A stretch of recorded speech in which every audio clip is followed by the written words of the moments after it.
We do not curse thee, Waterloo, though freedom's blood thy plain bedew.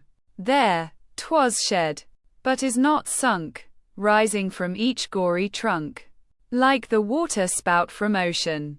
With a strong and growing motion, it soars, and mingles in the air, with that of lost La Bédoyère, with that of him whose honored grave contains the bravest of the brave. A crimson cloud it spreads and glows, but shall return to whence it rose. When 'tis full, 'twill burst asunder. Never yet was heard such thunder as then shall shake the world with wonder. Never yet was seen such lightning as o'er heaven shall then be brightening, like the wormwood star foretold by the sainted seer of old, showering down a fiery flood, turning rivers into blood. The chief has fallen, but not by you, vanquishers of Waterloo.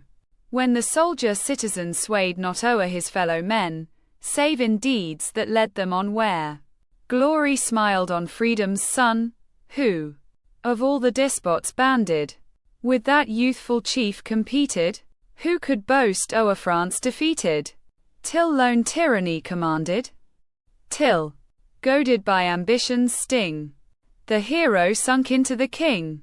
Then he fell. So perish all who would men by man enthrall.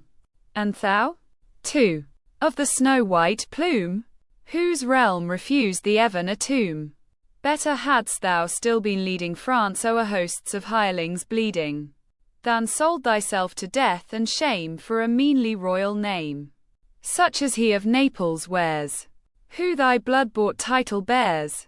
Little didst thou deem, when dashing on thy war horse through the ranks, like a stream which burst its banks, while helmets cleft, and sabres clashing, shone and shivered fast around thee, of the fate at last which found thee.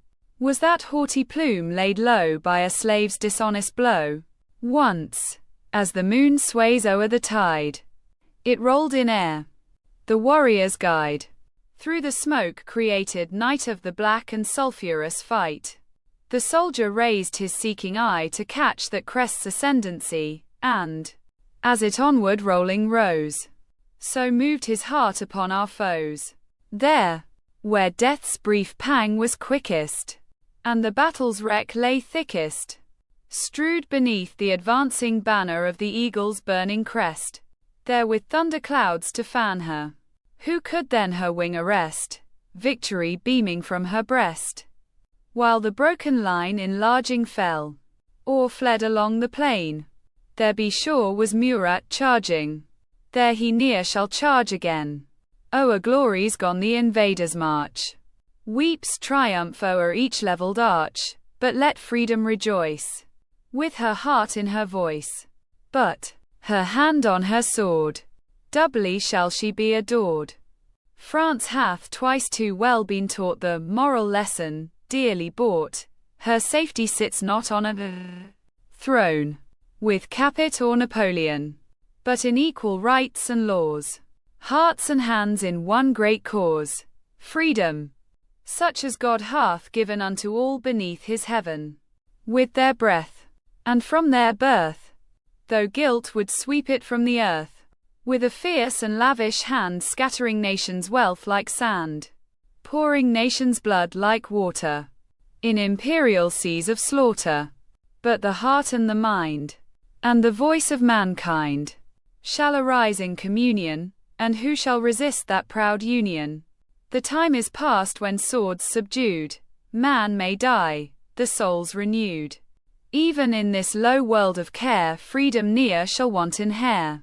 Millions breathe but to inherit her forever bounding spirit, when once more her hosts assemble. Tyrants shall believe and tremble. Smile they at this idle threat? Crimson tears will follow yet.